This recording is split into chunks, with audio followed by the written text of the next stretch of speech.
Some leaders leave footprints, others leave libraries. You're tuning into the Authors on Mission podcast, where industry giants become literacy legends. In every episode, we talk with authors who turn their brilliance into books that transform lives. I'm Danielle Hutchinson, your host and Chief Creative Officer at Authors on Mission. Welcome to your authorship experience.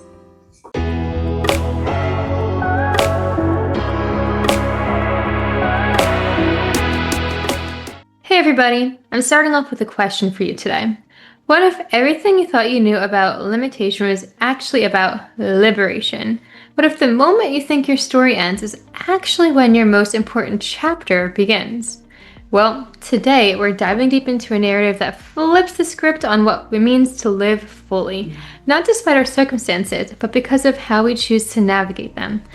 I'm your host, Danielle Hutchinson, and this is Authors on a Mission podcast, where we decode the DNA of transformative storytelling with the courageous souls who dare to share their truth with the world. Our guest today is Jennifer Gasner, who has received what many would consider devastating news, but became empowered by it. So we're going to chat all about her writing process and her wonderful journey, and how the act of writing her truth became an act of rebellion against every limiting belief that she's ever been taught.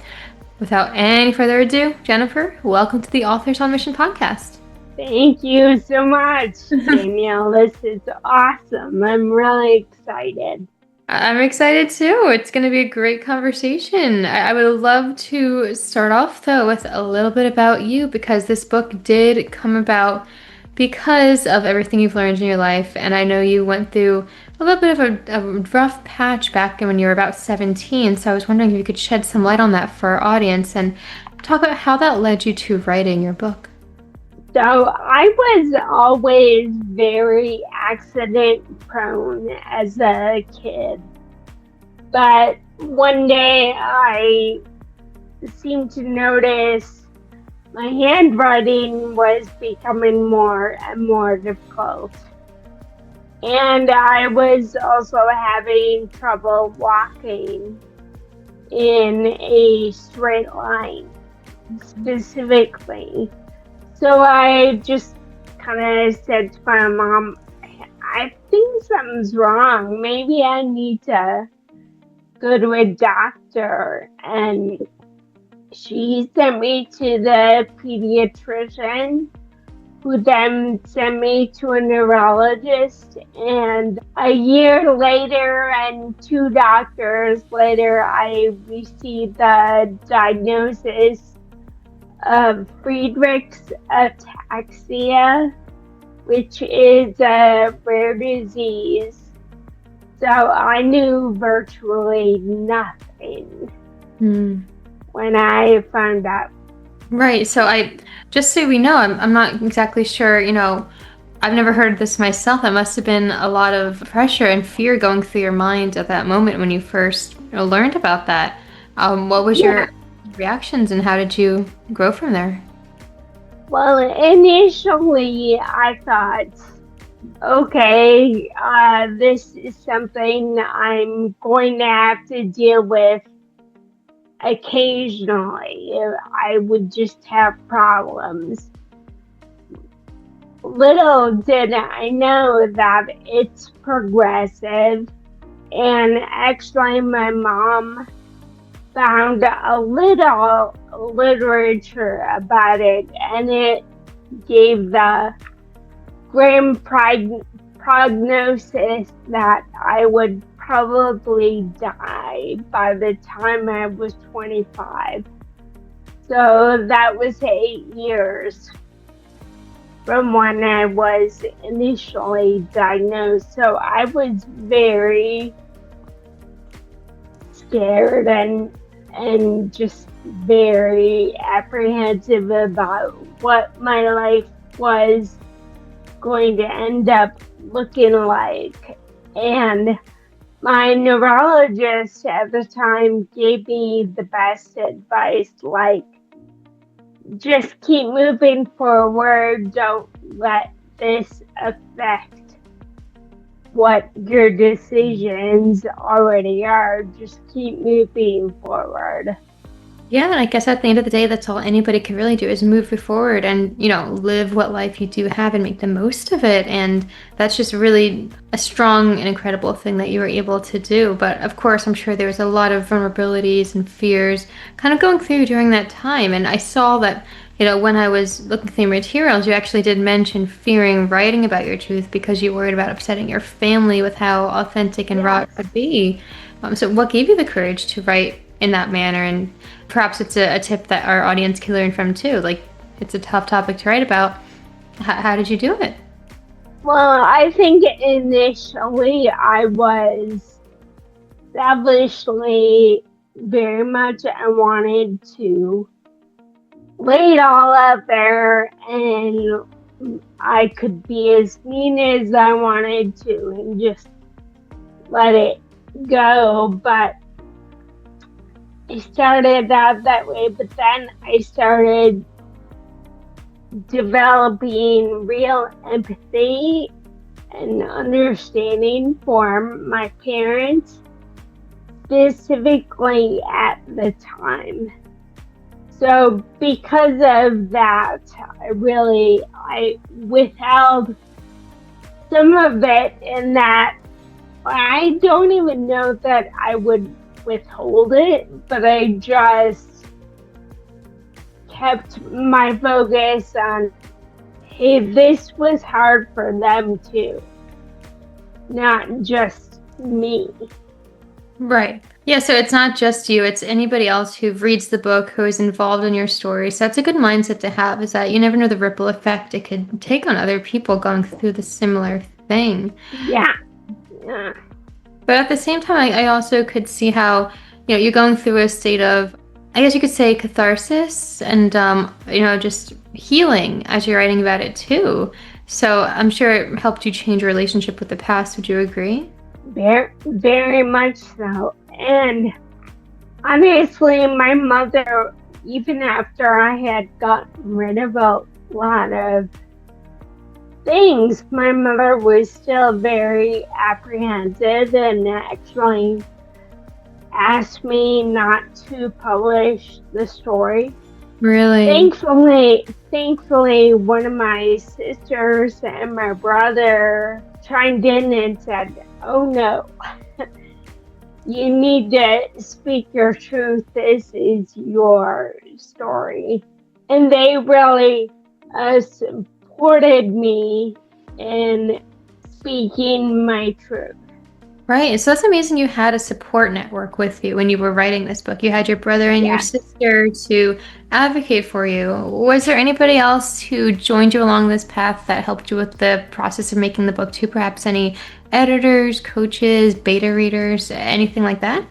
My editor was amazing. Her name is Leslie Ferguson. She's great. She really understands memoir and how to pull the juicy stuff out of you and get you to a place where you're a little more comfortable sharing some things. And so it was a wonderful experience, and my reading critique group was also really supportive.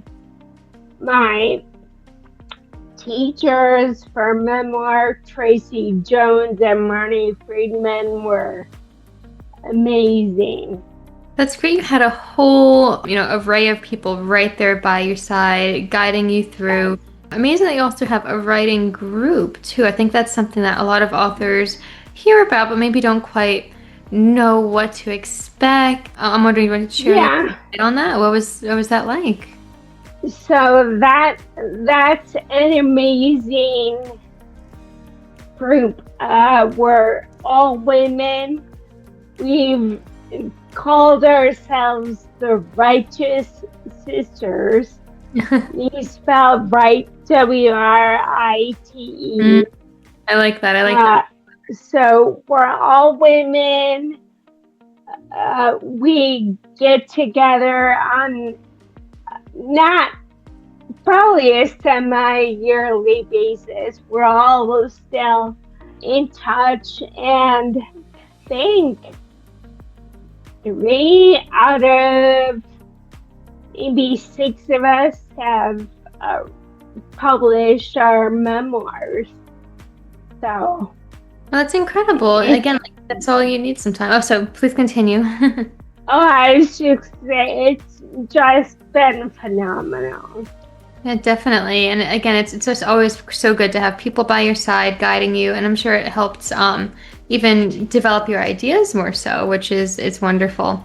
So I'm wondering, this story is something that, of course, you had to work up to tell. I'm sure it was a lot of fears behind it, but what kind of advice would you give to people who might be in your shoes from an underrepresented group, want to tell their story, but they're intimidated, who are a little bit scared of the publishing world? Do you have any advice that you might offer to them?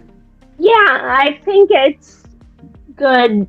Start small. A book is very intimidating. Start small. Start doing a blog, writing on Substack, writing for Medium, or something like that. That seems a little more like it's just a smaller version of it. A book is very daunting. I mean, mine took off and on 9 years. Mm-hmm. So, start off small and don't things that you think no one wants to read about, people will want to read about. Because in my book, in particular, I speak a lot about bodily functions and things that you don't typically tell people, but for the sake of the memoir and showing really vulnerable, that was where it took me. I thought there's no way any of this is relevant to the story. I brought it to my writing group and they were like, yeah, it is. So they really encouraged me in that point as well. Yeah, that's perfect. Bringing ideas up to them, running it through them, see what they think. It's an important thing to do. So we talked a bunch about those writing tips, all things that I think if you're listening today and you're a writer and you're trying to talk about a difficult subject, apply what she just said. Just start small. Don't be afraid and just get yourself out there. That's the best way to create a path to publication for yourself. So some more questions about the book specifically. Chapter 1, you start off with a dream of getting up and running away, but knowing you need to get it all over with. So I'm wondering if you could speak a little bit about this internal battle between hope and acceptance that you speak of in your book, and perhaps give us a sneak peek, like what can we learn from this story? And when we read this book, what can we look forward to learning?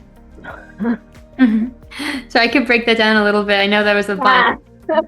So your whole book, the theme I noticed was a battle between hope and acceptance. So, first off, what was that like, and what can we learn from that as a reader for your book?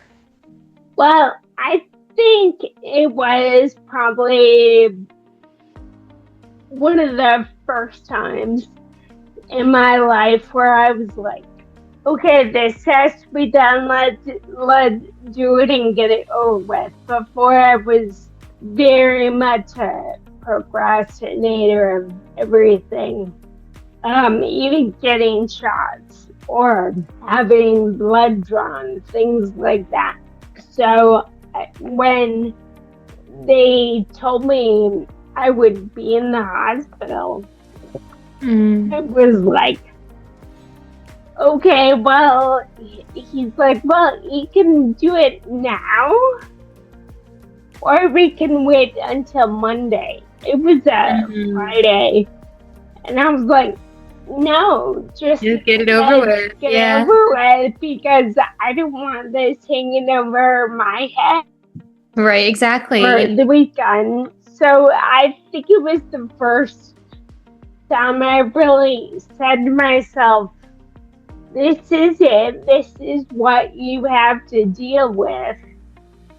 So let's just move forward rather than put it off. Right, exactly. And to get it over with, do what you have to do. I think that relates exactly to what you were saying about writing too. Just get started, do something small.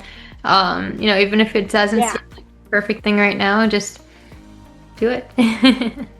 I mean, and the other thing too is give yourself a little grace if you're just starting.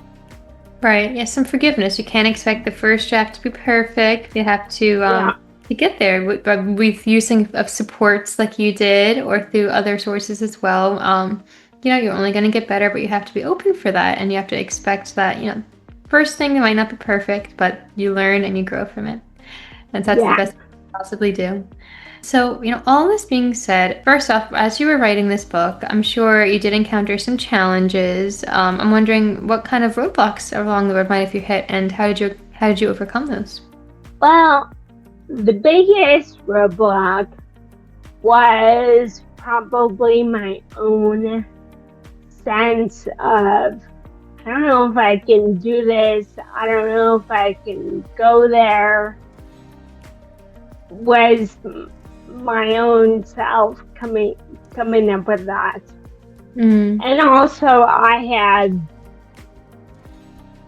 a lot of people telling me, oh, cut this, then somebody else would say cut that, and it just got to be too much. So I had to really focus on one thing, one person's opinion, and go from there.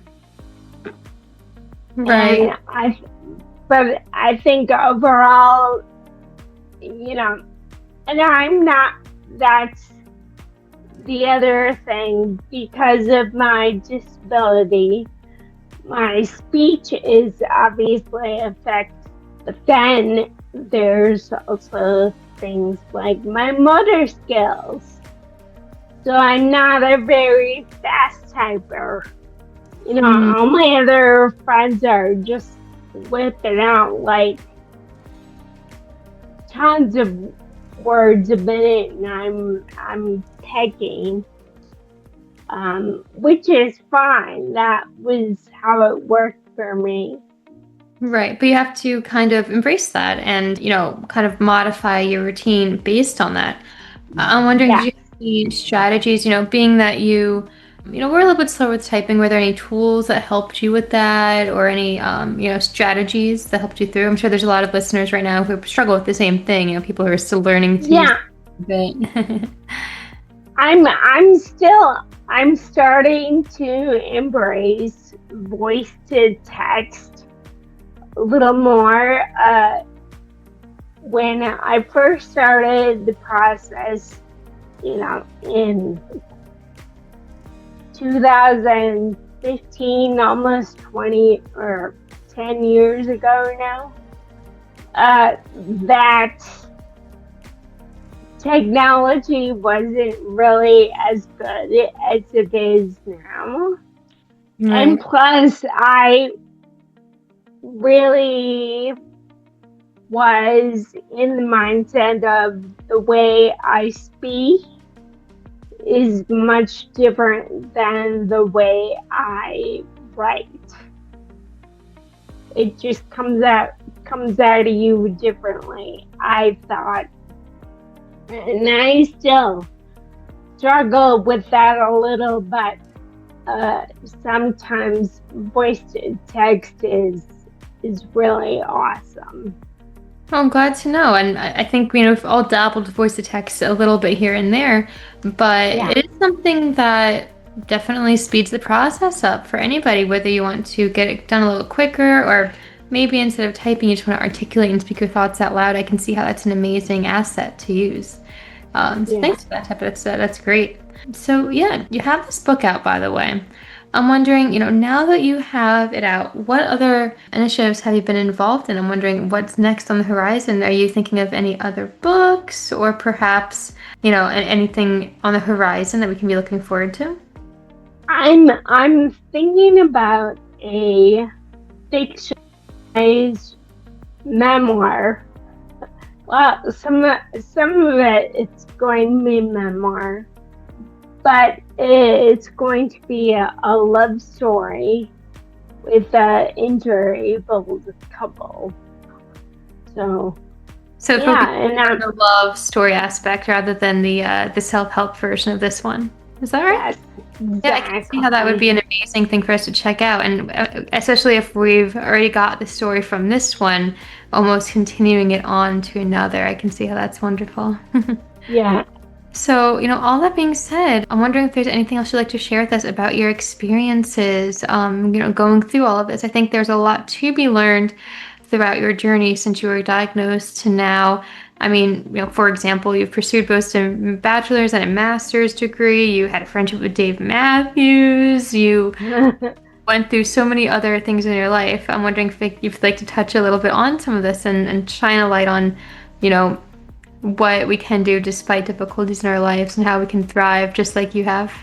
Well, I think the most important thing is not to necessarily dwell on basically the crap hand you were dealt, and just think, okay, this is how I'm going to live. How can I adapt whatever I need to do to live the way I would like to do? It is possible. And I think that what I really want people to know and understand is that people with disabilities have value and they're worthy of everything. They're worthy of relationships, of a job, of healthcare, of living in their homes. All those different things. They're worthy and they're capable as well. They just don't always, we don't always do things the typical way. There has to be some sort of adjustment. Understood, right. So embracing that even if, you have to do something a little bit differently, there's nothing stopping you from living as fully as you can, embracing everything life has to offer, and so on and so forth. I like that. And it's definitely an inspiration to all of us. And if you're even more inspired audience, you can go ahead and check out all of Jennifer's materials and learn a little bit more, but not only her experiences, but tips for, following her lead and kind of embracing your own struggles in similar ways. Jennifer, I'm wondering, what's the best way that our audience can get in touch with you? Well, you can go to my website, jennifergasner.com. My Instagram is at Jenny G. Wright. I'm sorry, at Jenny G. Writer.